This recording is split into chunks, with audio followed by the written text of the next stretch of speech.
But guys, I want to say thank you so much, and I hate goodbyes, but I have to say goodbye. But hopefully, season soon. Angazinini by wherever and ever, whenever. And go to Salaya, Agakoli.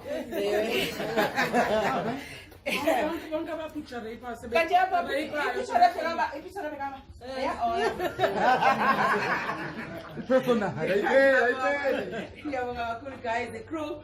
Yabonga kakhulu Shilo uneme sikhulume yazi kule ndihliziyo yakhe and kwafika kwathina namina ukuthi guys nisiphathe kahle, we have so much izinto enisifundise zona, nami kuningi ebengifunda kunina nani kuningi ebesifundisana kona, but engithanda kakhulu nina, we are so humble.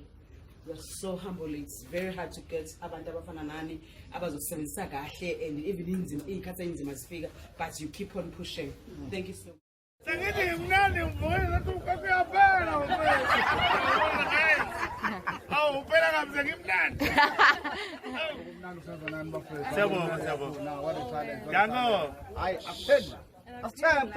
Yeah. Number one. I'm a coach.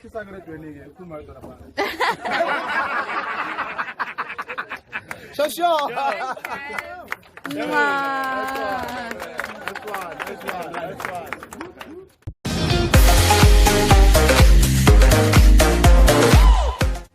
Hello everyone, welcome back to Sunny Live Show, and thank you so much guys for tuning in. Well guys, I'm back again. So stories and talking about umkhokha guys. Njengonazi ukuthi liviki ke siyawuvala ke umkhokha ngesiphinde sikhulume ngawo ngoba ke uyaphela laphana ke kumabona kude wethu kumzatsi Magic. It's being replaced by the story called Itonga.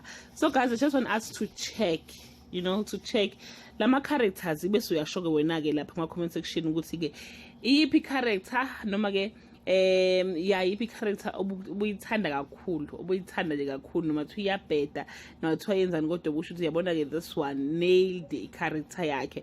Siqala guys ngumamzobe simbonile laphana ke kumkhokha vele njengomthakathi, vele njengomuntu onenhliziyo embi, umuntu wakhuliswa umthembu wamlahla, hleze efuna i-revenge. Umamzobe simbone ekhala, simbone celebrate, simbone ehleka, simbone efelwa yingane, simbone ehlupha udifa, simbone eshada. Sibone into eziningi umamzobe, simbone ethakatha, simbone eshintsha waphenduka wangena iclass lokuphenduka. So wabone wonke ama emotions kaMamzobe guys, like we were introduced to i-character yakhe kuwona wonke ama angles akhona. So guys, I just want you to like kuma comment section usho ukuthi ke no wena ke i-character ubuyithanda kakhulu ile so Mamzobe guys, makuthi usho Mamzobe uzosho ukuthi uMamzobe yona character obuyithanda ke kakhulu oyincomayo, usho ukuthi ke ibashaye amakhanda bonke labakade ke idlala nabo. Mase futhi siyahamba ke siya kuManzimande guys. Manzimande ke unkosikazi ke kaMthembu, nayo Manzimande nawo actile guys, but nje behleze fighter ke for the longest time laphana ke kulowa mdlalo. Mawukuthi Manzimande okade main character yakho umthanda kakhulu uzosho futhi kuma comment, bese siya kuSiphamandla ke umkhululi wamaJudiya, naye futhi guys udlale kahle kakhulu. I don't want to lie. Yeah man, I love their love story yakhe noMabusi, indlela bethandana ngakhona, nendlela ke akade eyiphethe ngakhona ke laphana ke ebandleni ke lamaJudiya. If ukuthi uyena futhi nawo umthande kakhulu, you can say laphana ke kuma comments ukuthi cha wena ke uhamba noSiphamandla. Bese kuba uMabusi guys, uMabusi hayi man shit, yabona when it come to ukhala, hayi ukhalile ugela, hayi indaba okudlala guys. Naye ke futhi ke we were introduced to ama angles akhe amaningi lapha ke kulowa mdlalo nje wasaqala simbone ngafuna ukushada, wagcina eshada, bagcina bethandana sekukuhle nomkhululi, wafuna ukuyibulala, uyakhala useyisangoma seyinyanga. Like naye we like introduced to ilokhu yama angles amaningi ku storyline sakhe noma ke ku character yakhe. Bese siyahamba futhi siyalaphana ke kuNomkhosi guys. uNomkhosi mayiqala bengazi ukuthi nje uya actor nje yabo, but ngesikhathi ke seqala sibe nebandla labo njengomkhululi, cha Sherilyn nail her character. Bese kuba uGabsile guys, ukuthi ke makuthi uthanda uGabsile uzosho ukuthi cha wena uhamba noGabsile, kube uNdlovu